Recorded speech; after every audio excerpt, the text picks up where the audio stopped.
Every heartbeat tells a story of life, resilience, and complex biology. To understand the heart is to understand the rhythm of life itself. Deep inside the human heart, microscopic electrical signals orchestrate every single pulse, controlling life with millisecond precision. And on the EKG monitor, those invisible signals become visible patterns, the language that nurses and doctors speak to save lives every day. Hello everyone. Today, we are going to go deep inside the heart. We'll learn to read EKG rhythms visually and intuitively, in the easiest way possible for your clinical practice. An electrocardiogram, or EKG, is more than just lines on paper. It is a real-time recording of the heart's internal electrical symphony. Each wave you see on that monitor represents a very specific mechanical event happening inside the chambers of the heart. To read the EKG is to see through the chest wall. It all starts here. When electricity moves through the atria, the P wave appears on your monitor. It marks the beginning of the cycle. Think of the P wave as the heart's start signal. It tells the upper chambers it is time to squeeze blood down into the ventricles below. Next, the signal hits the ventricles, and we see the massive QRS complex. This is the most dramatic part of the heart's electrical story. When the ventricles contract powerfully like this, they are pumping blood to the lungs and the entire rest of your body. That's what the QRS represents. After the storm comes the rest. As the ventricles relax and reset themselves for the next beat, we see the gentle curve of the T wave. This is known as repolarization. The heart is recharging its batteries, preparing the muscle to fire again in just a fraction of a second. So remember, P is for the atria, QRS is for the ventricles squeezing, and T is for the ventricles resting. Simple, right? Now let's talk about the paper itself. EKG paper is a precise measurement tool. It's divided into tiny boxes.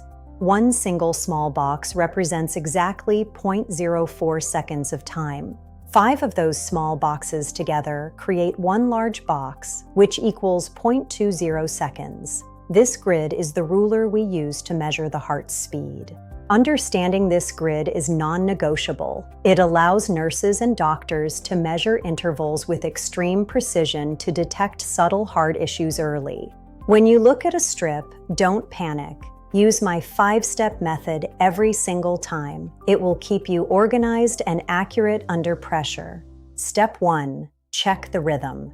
We do this by looking at the spacing between the peaks of the QRS complexes, which we call the R to R interval. Ask yourself, are the beats evenly spaced like a ticking clock, or are they irregular? This is your first major clue into the heart's health. Step 2. Calculate the heart rate. There are several ways to do this depending on if the rhythm is regular or irregular. The easiest way is the 6-second method. Count the number of QRS complexes in a 6-second strip and multiply by 10. Quick, easy, and reliable. Step 3. Look closely for P waves. These tell us if the top of the heart is communicating properly with the bottom. Is there exactly one P wave before every QRS complex? Do they all look the same? If not, the atria might be in trouble. Step 4. Measure the PR interval. This measures the time it takes for the signal to travel from the atria through the AV node. A normal PR interval is between 0.12 and 0.20 seconds. That's 3 to 5 small boxes. Anything longer suggests a delay at the gateway. Finally, step 5. Measure the QRS duration. This tells us how fast the electricity is moving through the main pumping chambers. A narrow QRS, less than 0.12 seconds, is usually normal. A wide QRS is a red flag, often indicating dangerous ventricular problems. Let's look at the gold standard, normal sinus rhythm. This is exactly what we want to see in a healthy patient. In NSR, the SA node is in total control. The rhythm is perfectly regular, and the rate stays comfortably between 60 and 100 beats per minute.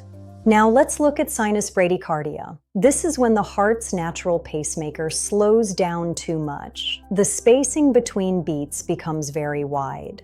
The rate is less than 60 beats per minute. While elite athletes might naturally have this, for many patients, it can be a sign of distress. As a nurse, always assess your patient first. If they feel dizzy, short of breath, or hypotensive with a slow heart rate, it's time to intervene. On the flip side, we have sinus tachycardia when the heart is racing. The QRS complexes are packed tightly together on your strip. This means the rate is above 100. Common causes include pain, high fever, severe dehydration, or even just extreme anxiety. Treat the cause, and the rate usually drops. Now we enter dangerous territory, atrial fibrillation, or AFib. In this rhythm, the atria stop pumping and start quivering like jelly. Look at the EKG. It's irregularly irregular. There are no clear P waves because the electrical signal is chaotic in the upper chambers. This is critical. Because blood pools in the atria, these patients are at extreme risk for blood clots and stroke. Anticoagulation is often necessary. Atrial flutter looks different. It creates a signature sawtooth pattern on the EKG. The atria are firing in a rapid, organized circular electrical loop. Supraventricular tachycardia, or SVT, is an extremely fast heart rate that originates above the ventricles. It can be quite frightening for the patient. The rate is so fast that the P waves are often completely hidden inside the previous T wave. This is a narrow, complex tachycardia that needs immediate attention. Now we look at a true emergency, ventricular tachycardia. Notice those wide, mountain-like QRS complexes. This is a life-threatening rhythm. Check your patient immediately. If they have no pulse, start CPR right now and get ready to defibrillate. Every second counts in VTASH. Ventricular fibrillation is total electrical chaos. The heart isn't pumping any blood at all. This is the rhythm of sudden cardiac arrest. VFib is fatal without a shock. Remember this simple nursing school phrase, VFib, you defib. Defibrillation is the only cure. Asystole is the final silence. No electrical activity, no movement. This is what people commonly call a flat line on television. You cannot shock a flat line. Start high-quality CPR immediately and prepare to give epinephrine. We need to jumpstart the heart's internal electricity first. Finally, let's talk about heart blocks. Think of these as electrical traffic jams at the AV node gateway between the atria and ventricles. In first-degree heart block, the signal is just delayed. Every P wave gets through, but it takes a little longer than it should. The PR interval is consistently long. Second-degree type 1, or Venkabach, is unique. The delay at the AV node gets progressively worse with every single beat. The PR interval gets longer, and then bam, a beat is dropped entirely. Then the cycle starts all over again. Longer, drop. Mobitz type 2 is much more dangerous. Unlike Venkabach, the PR interval stays perfectly constant until a beat suddenly disappears without warning. Because these beats drop unexpectedly, this rhythm often progresses to a complete heart block.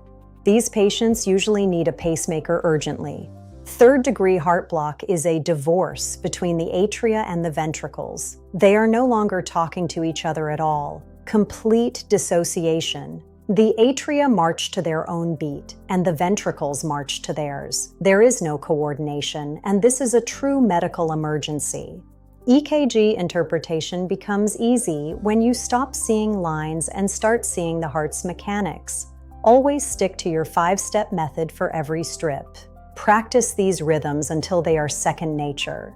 Remember, every single line on that monitor represents a real human life depending on your skills. You are not just learning rhythms today. You are learning how to save lives. Go out there and make a difference. We'll see you in the next lesson.